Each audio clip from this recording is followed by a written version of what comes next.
be with you on the program tonight. I want to focus this evening on human sexuality. I want to look at some of the things that's taking place now and let the program revolve around the deification of human beings, the deification of human groups. I want to show you how evil steps in and how the natural order of the world becomes perverted to a place where it's no longer able to be a functional place.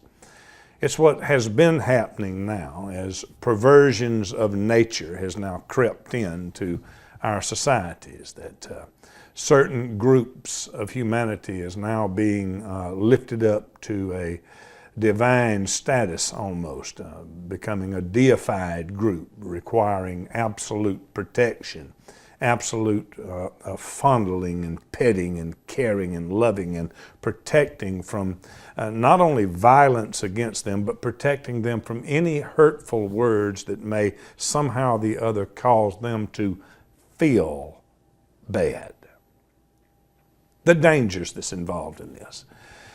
There's been many groups in recent time that has been, as I've said, deified, put in the order of which I've just explained, which again perverts the course of nature. Another group now, and another deification, making God-like creatures out of fallen mankind. Another group is right now in the process of being established, and it is the female. Now, I understand that we run the risk here of being offensive, but I will assure you that I mean no offense. I mean to simply minister to you biblical truth, common sense, and the laws of nature. That's it.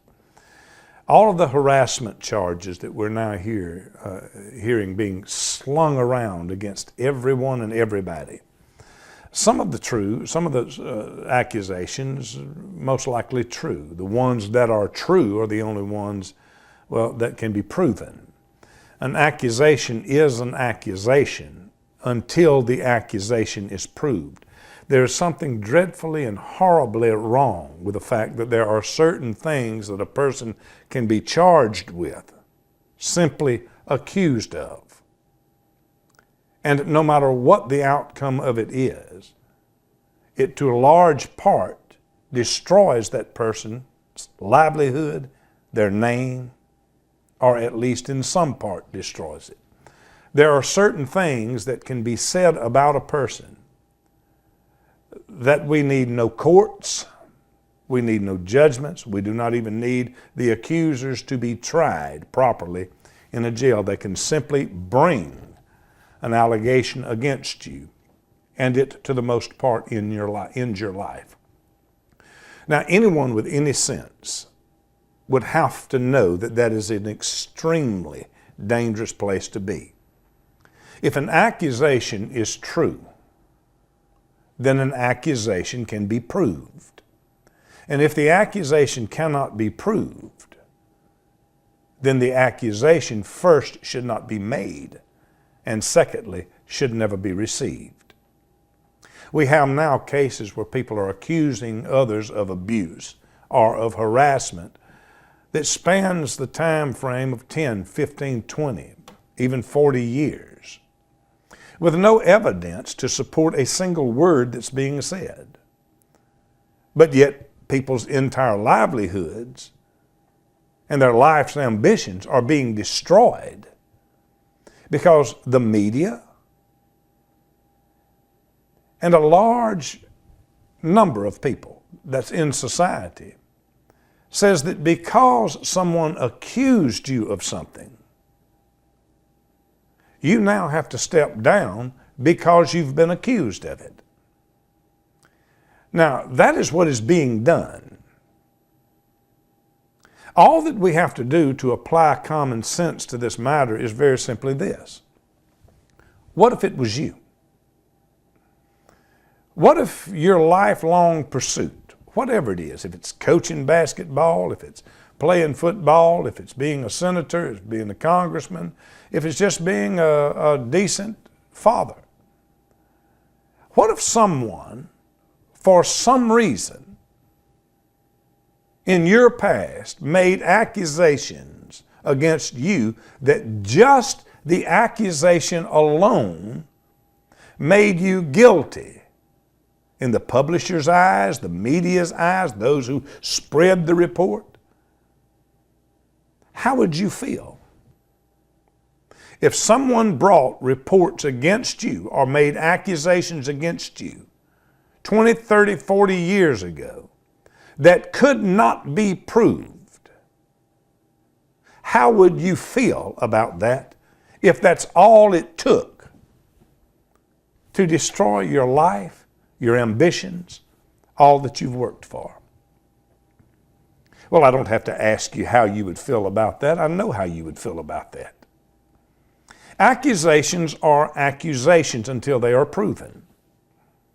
And if the accusations are true, there should be evidence and proof to support it. Looking at some of the terrible things that's taken place in Hollywood. We see women now coming out 15, 20, and 30 years after something happened to say what someone did to them. Again, oftentimes with no facts to support it. They just say that it happened. And the reason that they don't have any facts to support it is because they did not report it when it happened. Or so they say. We hear a whole lot of excuses that they were afraid and that they were scared and it just shook them up and damaged them so bad and they were afraid of the blowback from it or they was afraid someone wouldn't believe. Listen, there is only one way to right a wrong that is committed against you. Now, young ladies, I hope maybe you're listening to me right now. Go around all this nonsense at these TV lawyers and representatives. The only way that you are able to right a wrong that is done against you is to report it. Now, if a woman is willing to be, as she says, harassed or abused, and not report it because it may cost her, in her mind, an acting job. It may cost you your role. You're willing now to be used in some way and go along with it because if you don't, there's something you want that you're not going to get. Now, in all means, without stretching the case, I think they call that prostitution. Now, I understand that it's something you've worked for. You've got your chance now in Hollywood. You're just about to make it. And if you will do what this perverted director tells you to do and go along with it, even though you don't like it, but if you don't do it, you're not going to be able to get the job and the money that you've worked for. You tell me then how that is different. Then many of the prostitutes right now that's on the street, some are on crack. The people who ride by and offer this prostitute money, it's not every one of those people, and may not be even any of them, that prostitute on the street actually wants to be with. She goes with them. She has relations with them because there's something she needs. She don't report them because there's something she needs. Many of them are abused in the fields of prostitution, but they don't report it because there's something there they need, and that is why it is called prostitution. If your dignity, if your honor, if your womanhood is that sacred to you, then the truth and what is right must come before your money, position, or your job. It is your duty that if something is done to you that violates you and it is against the law, it is your duty to report it there and then. That is the only right way to do it in most cases. And not knowing every single case in the entire world, and knowing this, that there are exceptions to every rule. But as a whole, what I've just told you is a truth that you simply cannot get around. I was involved in relations that I did not want to be involved in. I was forced to be into it because, well, I had to get the job, I had to get the role, I had to be the star, I had to get the chance in the movies. That is willingly surrendering yourself for pay. And that is prostitution, any way you look at it. Now, one can say that it is abuse, and in some cases it is abuse. If you are forced to do it physically. But if you are paid to do it, that is a different story. If you are forced physically and any physical abuse takes place, laws has been broken. And I don't really see how that person will be in a position to ever do you any harm if you report that abuse with the bruises, with the marks on you when it happens. You will win. He will lose almost all the time. But your dignity and your honor and your sense of right and wrong, there has to be something in our lives that is worth more than any physical thing we could gain. Who we are. In your case, your womanhood. I'm simply saying that when it happens, it's your duty to report it. When it happens, it's your duty to take pictures. Your duty to gather and collect some kind of evidence, even if you're going to use it 10 years later. But it is not right because it cannot be trusted, and you cannot destroy another person's life by bringing allegations and accusations against them 10, 15, 20, 30, 40 years later when you don't have a leg to stand on. Not a grain of proof, because we know how the tides can turn. Now, I speak of deification of people. We see now that there is this move now that the woman must be protected, the female must be protected. This delicate, wonderful female must be protected from all of these predators. I don't think that any segment of the human race should be deified. Because you see, when the Bible says that all have sinned, when the Bible teaches us that all has the sin nature, when the Bible teaches us that lying is in us all, deception is in us all, when the Bible teaches that the heart of man is desperately wicked, when it says man, it is referring to mankind. That means that there is no group of humanity that does not come under that judgment. That means that there are lying women, just like there are lying men. That there are lying whites, just like there are lying blacks.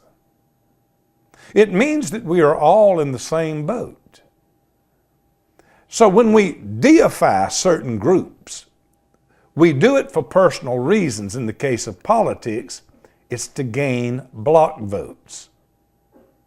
And I'm concerned that there is an attempt now to deify womanhood, when womanhood is in the same boat as manhood. Deceivers and great deceivers on both sides. Now that the female has, come out of the house and she's out in the public, I want to deal now with nature. Let me ask you a question. And please, I'm asking this in the sense that you think about it and you answer it. Why is it that you do not, why is it that you do not, under any set of circumstances, put known child molesters in daycare centers? Let me ask it again. Why is it that you do not put known child molesters in daycare centers? The answer is crystal clear.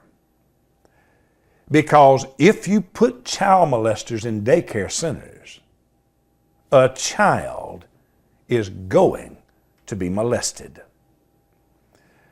The child molester is going to move on one of those children sooner or later. That's why you don't do it. That's why no one would do it. That's why there's laws to stop it. Because you see, a child molester's nature is children. Like a man's nature is a woman and a woman's nature is a man.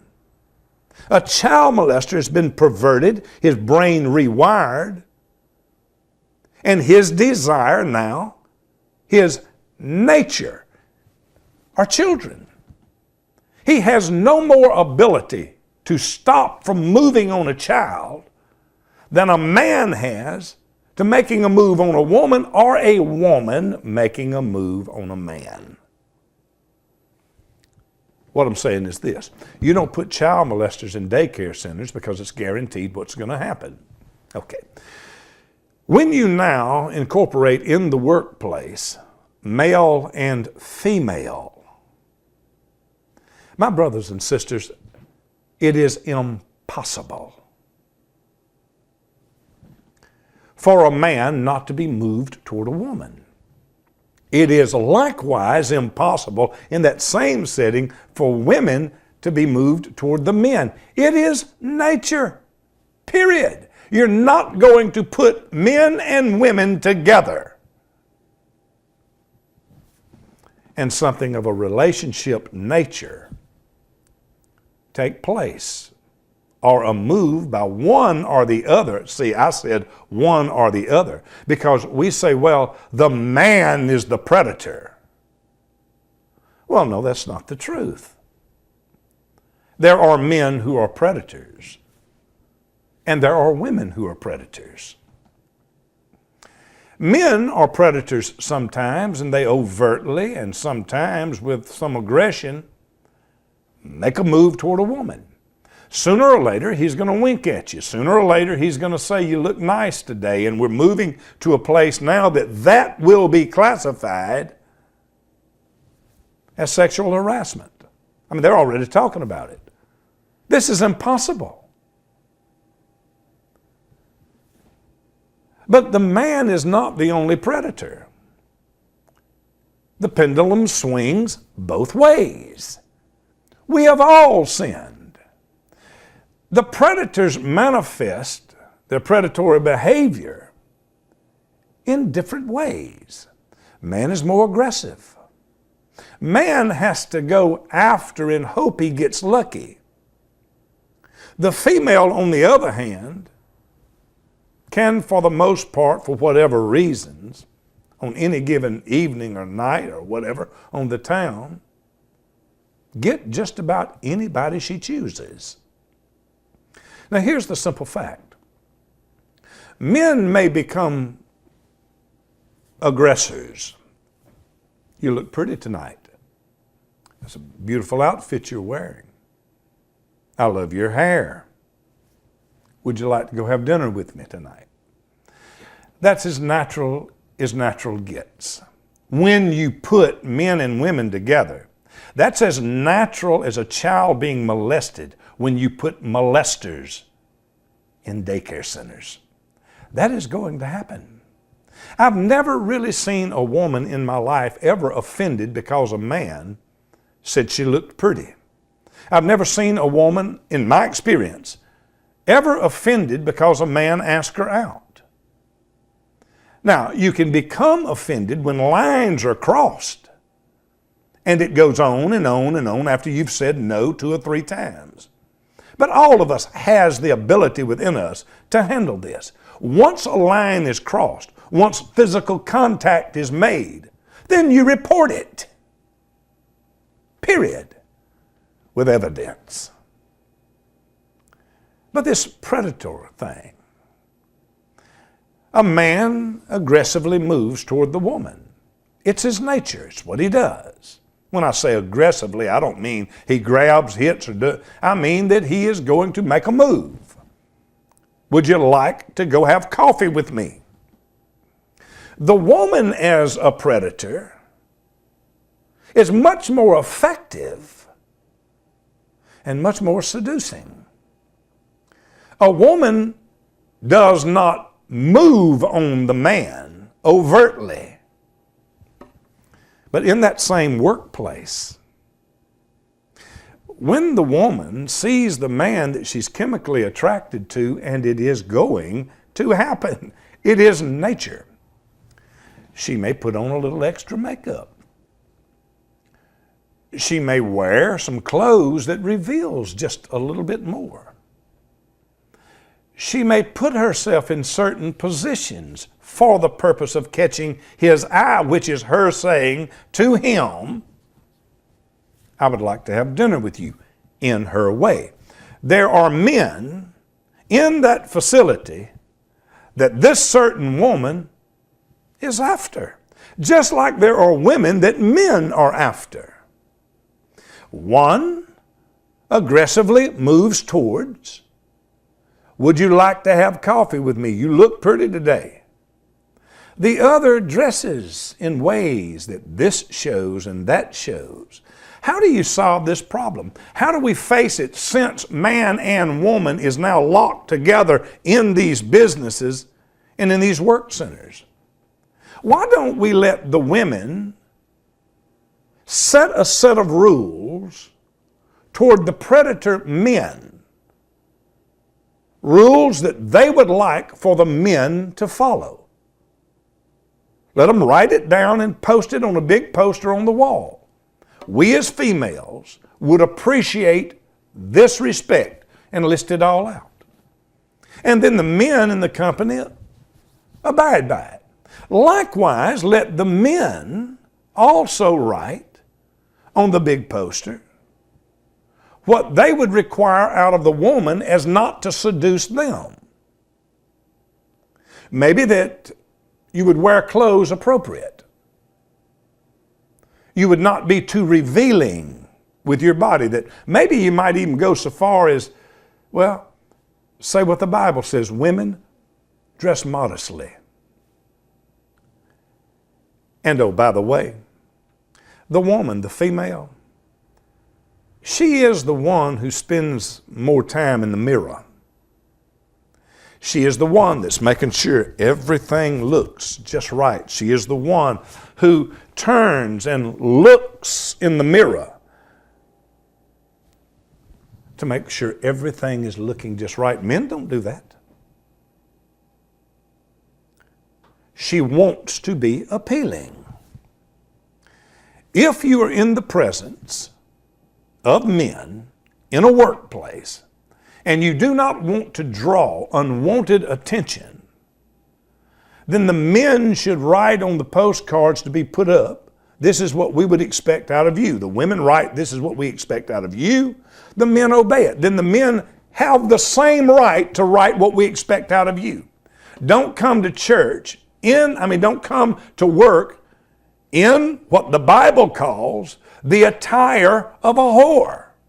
Now you say, there you go, blaming the woman. No. I'm blaming both. Both, the man and the woman. For we all have sinned, and the sin nature is in us all, and you're not going to pretend that the only predators in the business are men.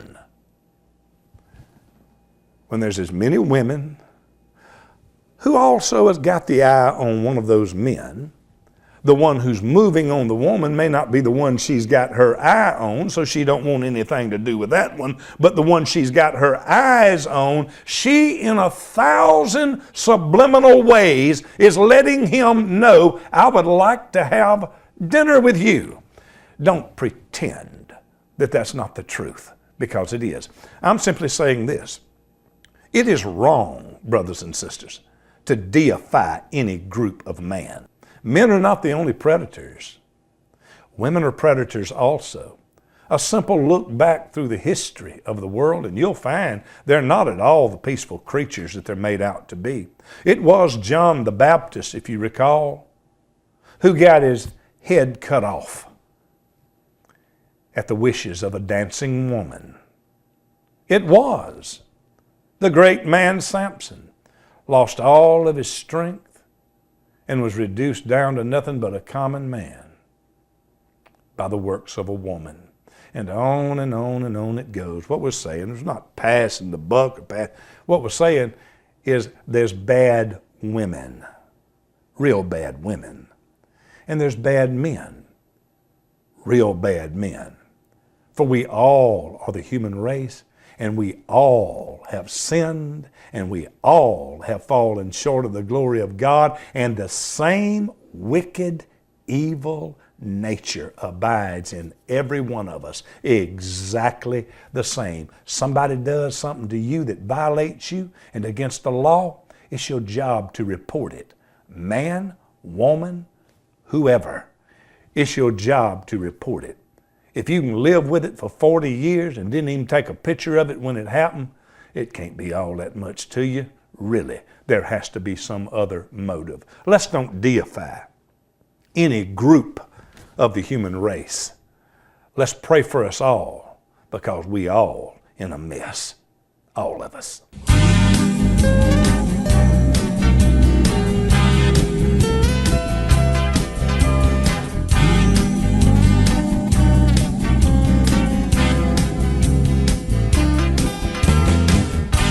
I'd like to take a load off of you. Just put it on my back and I'll carry it too. You look like you could use a day or two.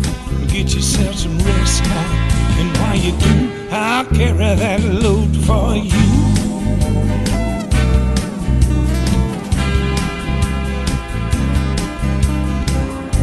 Now all of these troubles, they're not yours alone. You my brothers and my sisters, and this is our home. Won't you take yourself a day or two and get yourself some rest now, and while you do, I'll carry that load for you.